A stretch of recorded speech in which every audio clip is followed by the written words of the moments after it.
Each year in China alone, there is 10 million population leaving the suburb and move into the city. And it was last year's statistic, and they think that it will grow in the rate to 10 million to 20 million population per year to all the major cities. Then you can see what happened to this major existing city. It will not be only megacities anymore, it will become super duper megacity. And there's no more room for growth, and I can explain to you in the following presentation, how do we deal with it? We really is suffocating ourselves.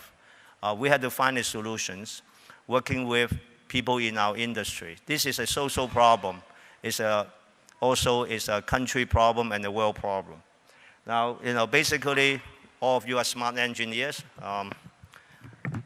Basically, how do you, we used to be developing horizontally. Now we have to flip it up and try to go vertical because we don't have enough land.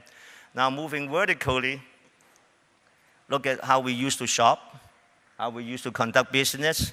We have to play, we have to live, we have to eat, we have to work together. In the old days, I love to go to Italy because you have a town square. You have a town square in Italy.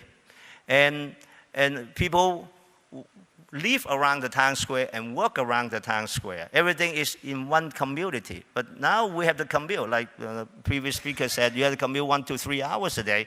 The commuting is costing us, 700% more infrastructure impact from the statistics, 700% infrastructure impact. This is our challenge. So how do we solve this problem? It's a puzzle. That means we have to go vertical. The vertical density is, combine all the needs together. Entertainment, living, shopping, medical, you name it, in order to cut down commuting. And for all of us, the ball will be thrown at us by the great master architect and great developer. Solve the problem structurally because they have a computer that can draw 10 schemes for you to solve. So we have to deal with that. And one of the examples we are working with, Thornton Tomasetti are grateful to have more than 10 to 15 megacity projects with vertical super high-rise building. And the experience we learn from it is we stack them up. Office, apartment, hotel, and club, and so on. And at the base, which is not shown here, is a big podium with multi-functions. And around the base is all the apartment buildings. But this addresses only the commercial and the real estate. It has not addressed the ordinary people who cannot be able to afford this kind of housing. Just like the one being said in Singapore, you have all the housing for different incomes level. It is not addressed. So that will be our next challenge. How do we make this into a balanced scale with different income level into an urban hub itself? But anyway, from now on to accommodate the vertical urbanism, we have to deal with these kind of complex structures. Taipei 101 is a project I worked on many years ago. And since the construction of this tower, it became a magnet and a catalyst for the entire district. So there are a lot of high-rise building, residential building. This is being built around it, just like KLCC, Petronas Tower. This is another example. It's not it's the impact of a high-rise building in an urban center will be a catalyst to jumpstart the economy and the whole development. When I work on this job, I don't think I have any ego at all to build the tallest. But a lot of critics will say, well, high-rise building is all about someone's ego. I disagree, because there's a necessity, there's an economic equation to justify that. Same thing, Petronas Tower, we worked on many years ago. And look at today's KLCC. It was planned like the whole master plan in order to free up all the garden space to make the whole community work is becoming a mini city. And after these two buildings were built, there's so many high-rise building and residential building being built around it. So it is about the whole urbanization process. This is MGM, MGM City Center. It is an entertainment hub in Las Vegas. After they build the hotel, they have the retail, they have the apartment buildings and all that. So all these are evolving to us as a structural engineer how to deal with it. Now you can see all the curves and different formations. This is a challenge for us as engineers to accommodate. Today, basically, I try to touch base on several projects we work on recently, which is the Hudson Yacht, the Shanghai Tower, the Ping An, and which you guys visit yesterday, and the Jeddah Tower in Saudi Arabia. Jamie Van Camper of KPF just talked about next door earlier about the Hudson Yacht. Hudson Yacht is not famous for being the tallest building, but it is respectfully a 300-meter and 400-meter two commercial tower being built in the west side of New York City. These are the two towers being built. And in the front, of course, we save the best view for the rich, which is the residential tower. But this, in Manhattan, it's hard to find a piece of raw land to accommodate such a huge development. So we have to look for space. And what we find is a train shed, or the place where you put the subway. So we put it on the subway shed. That's where we build this platform in order to free up the land for that. So these are the railroad cars, the subway cars. So we are, Thornton Tomasetti designed a platform in between the tracks to accommodate a new high-rise development, the podium and everything. This will be phase 2, the west side of the platform where the residential towers will be located. The east side platform will be the existing towers, office tower and retail and everything. It is a challenge to us because we have a headroom problem. We have to deal with all the future loadings. This is the work we have to, is generated to us to make it work. This is part of the urbanism we have to deal with. But thanks to the technology, project like this many years ago, with the budget, with the construction time, with the deadline, is hard to meet. But today, with the construction technology, engineering skill, and what we acquire in our technology, we are able to handle a lot more complicated and challenging projects with the creative architecture working together to make it work. This is the phase 1 we are working on, the big shopping mall, the 2 tower, and then we have what you don't see in the back is the podium where we have the roof garden behind it. And we are doing, on this project, we have to do all the way for the beam modeling for all the connections, the steel designs, so that we can take the mill order, ship our beam model, and create the Tekla modeling, and ship our the mill order directly to the steel fabricator. And immediately, when we design all the, we engineer all the connections and also the connection model. So the shop joint can be done in the time control manner for this complex structure. So technology helps us. These are the 2 towers. Again, we try to create outdoor space. And at the bottom is the retail. I'm not going into too much engineering because you guys know about it. So beam really helps us a lot. Now, on the platform, we have an interesting thing. We have a cultural shack, which is a movable structures on the podium roof next to the garden that we are designing it, a movable shed that is for cultural, for conference, for music and all that, next to the shopping mall. And this is, with the help of engineering, we can do it today. But before that, we cannot do it. So this is one of the challenge and the solutions we come up with to deal with all the upcoming urbanism. So you can see the coordination effort through a complex structure, the train, the headroom, and all the functions, and the foundation challenge and engineering challenge. This is a mega project. So far, we have a very successful result with our Thornton Tomasetti team on this one. Everyone is happy.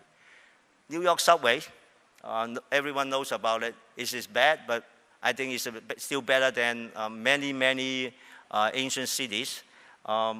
We continue to upgrade that, but we'll never be able to meet the demand. Take one example. I just came back from Shanghai. This is the Pudong density. This is Pudong, and you know that we have two major towers, one designed by my colleague Thornton already, one by SOM already, and we are doing the third one. Look at the density of occupancy. You can see how dense it is. There's no more room for us to build, but we still have to deal with this limited space to fit the vertical expansion. That's a challenge for engineers. And last year, fortunately, we're grateful to have this opportunity to join the crowd for the free trio in Shanghai with the Shanghai Tower. The Shanghai Tower was a lucky award project for Thornton Tomasetti that we have been able to work with the architect on a vertical communities concept. The building is being separated into 9 zones as communities. And we developed a structural solution that is cheap to build, efficient to build, and easy to build, and a curtain wall system that's very economical and very sustainable. So for aerodynamics, we do all kinds of tapering, twisting, to try to minimize the vortex shedding effect. And this is all the atrium within is different into zone. So all the curtain wall is being hung by steel rods every 14 to 16 floor. The tuning of the curtain wall and the preloading of the steel rods are the biggest challenge for us because the building moves, the building have creep and shrinkage, the building twists. So how do you balance an entire 14th floor of plane of glass from balancing each other, the temperature effect with hot temperature and all this? How do we do it? I can't do it by hand. We still need the new technology and the sophisticated engineering, plus everybody teamwork to make it work together. So today, we have the tools to do that. We will have more tools to do that, and there's an upcoming challenge for all of us as engineers and as architects working together. Before, we used to have architects working by themselves and engineers working by themselves, but today, basically, we start everything from design competition on day 1 already, except the fees negotiation. So basically, this is something I'm not going to dwell on it because you guys have known. It's also multiple use. Retail is a big thing in this area, and all the public space, office, hotel, and all that. They are all economically tied to each other to make this project viable. And this is also with the subway connections. Yes, we have in-house garden, some inside. We have rainwater collection. We have wind turbine. This is a platinum LEED certified. So this project so far has been the closest we get addressing vertical city or the city hub. This is the atrium all the way up, 14-story up, when we have the refuge floor, because China needs a fire refuge floor or emergency refuge floor every 15 to 16 story, and they give us the luxury to create this atrium at each zone, and we put big foods as a vertical community. And and also cut down the elevator use. People don't have to go down to the ground floor, and there's commute in between. But this is Pudong in 1987. If you buy anything at that time, you can retire more richer than Donald Trump. And this is Pudong today. And you can see Shanghai Tower under construction. I think the architect is paging me. Okay, so this is Pudong today, and you can see there's no more room to fit any more here. So what Mr. Griffin suggested earlier to talk about city hub and all that, we have to explore things outside the city or around the perimeter of the city. And then with that city, like Mr. Wong suggested this morning, we have to see how we cluster the building in order to make the vertical city or the city hub work to create residential people to live and to play and to entertain in a different way. Well, realizing growth, as we say, for most of the developing countries, including China with huge population, India, Southeast Asia, and China, and even South America, they are experiencing heavy growth. So the opportunities is still here for all of us as design professionals to challenge ourselves, okay? So I was in Israel a couple of years ago, and I was so impressed with the country, how they developed from a raw land into a well-developed smart city. This is one example. Vertical urbanism doesn't mean have to be high. It can be many means to address the need for the local people. I just do not want people to think that we keep on thinking 100-story and all that. We don't think like that. But definitely it's more than 10, 20, 30 story in order to make good use of the land. Ping An Tower. Again, you have to fit a corporate headquarters of Ping An that have multiple business, insurance, banking, real estate, stocks, and everything into one building. So this is another project in a tight piece of land in Shenzhen. And we used to have a tower spires, another 600 meters to carry this to 660 meters, but we're waiting for the aviation approval to build the rest of it. But again, this is such a tight site. To make it viable, there's a precious land next door. So they build a hotel and a service apartment linked by the retail and business in order to make this viable. So we make it work by all kinds of engineering. But in Shenzhen, when the wind load is 200 kilometers per mile and the pressure reach up to 0.9 kPa, it's a high wind load with a tropical storm. And also we have to deal with seismic stringent design. So, and also for seismic, it's a dual system, and we need to add a secondary bracing for that. But so far, we had to keep the economics in check. For us as a structural engineer, so far, this building has been one of the lowest steel tonnage and material consumed super high-rise building so far. And of course, we have to deal with many building officials, local engineers, working with them in order to come up with the most efficient design, because they have many building regulation does not address a lot of special condition or super high rise, because this is a very general basic approach for building code. So as engineer, we have to do more together to solve different obstacles as a team. So again, there will be more landscape, a lot of public space. The attention is heard already. We need public space for people and people and people while maintaining traffic. Again, aerodynamics, okay, we work a lot with KPF architects, and we even push out the super column, push out all this super column in order to improve the vortex shedding and creating better space. So all kinds of gimmicks or engineering skills are put in place in a creative way on a case-by-case basis to make our project work and accommodate the vertical city. Again, this is no stranger to you. We have high zone, mid zone, and low zone with the shear wall. And also the shear wall layout, which I think there will be another revolutionary approach. As a member of CTBUH Board of Trustees, I was being drafted into the steering committee for research on roofless elevator. Roofless elevator, they can run by itself. And this elevator can also go horizontally.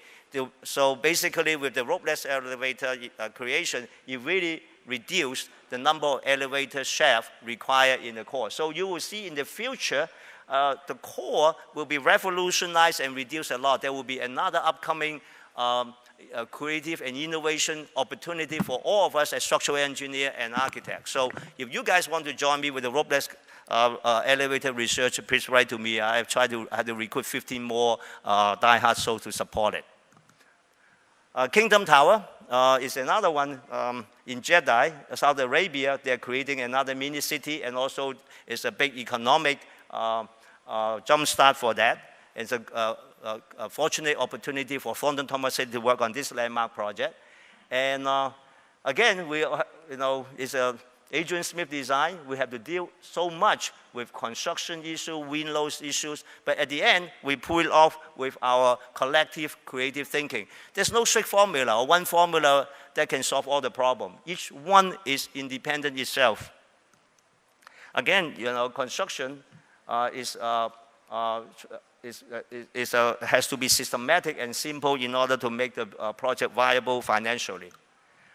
This is the city. Again, how do we stack the office and multiple use to create everything in a vertically? And the tower spire basically is one of the key features to make this iconic. I think this being iconic doesn't mean it is for any special ego. I think it has a need for that to complete the whole appearance, and also it serves as a landmark to create, to jumpstart all the adjacent development. And in order to make the column small and easy to construct and everything, we utilize a lot of bearing wall system, come up with the most efficient structural system in order to make this project work. And a lot of attention being paid to the dimension and the radius of curvature and or the recess of each building to deal with the wind dynamics and the slot and so on. Again, without the new technology and the new engineering tools, we will not be able to pull it off as structural engineer. Foundation is also a big issue because you cannot have a slight settlement or differential settlement. The whole tower will tilt. This building right now is almost up to half the 400 meter already. Again, tapering, and we are building a huge horizontal complex to accommodate the entertainment, the work and everything, and also the whole city development is tied into it. I think one thing we have to address, this is a project started a few years ago. I'm sure with the new inner city, people flow together from building to building, there will be more design on the horizontal movement. Well, when we deal with high-rise building, we have to deal with acceleration, comfort level, and so on. No stranger to us. But we have all the tools. We have all kinds of dampers, two-mass dampers. There's so many of us to use already. If we use it right, now we really can cut down the seismic forces up to almost 50%. Different kinds of dampers can also reduce our building deflection, save a lot of materials. And also the building deflection and improve serviceability. So we are very confident that engineers are able to deal with any challenge that it will present to us with our experience. Where do we go? I'm sure green requirements is a key word right now, green city and so on. And the tower and the project scale will be more and more.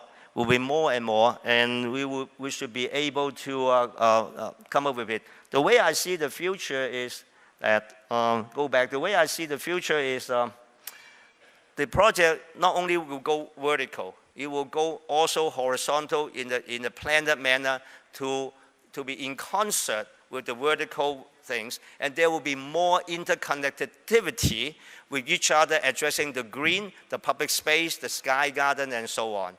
So all these projects are the most recent project for the last 10 years. But from today, actually after this meeting in Tianjin, I can see the politician hear the word, the local official hear the word, the developer hears it. We need to go green and also address the building for human beings, not just but if this is a rules apply to everybody. If the green area is a green plot ratio, is 100%, 200% applied to all the project, it's a fair playground, then the developers have to accommodate, so it's a fair game. If my project have to do so much green, who's going to pay for it? Nobody. In Singapore, it's every rule, everyone has to apply the same rule. So with the same platform, we can deal with it. And I'm happy to see more green gardens. So, okay, but where would you get the water and maintain it is another problem.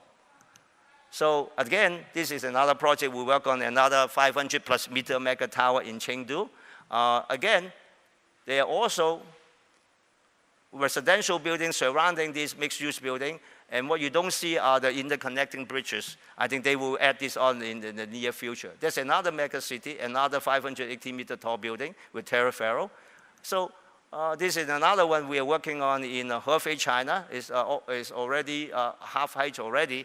So all this project is try to squeeze all the maximum use of a piece of land and try to make commercial value out of it.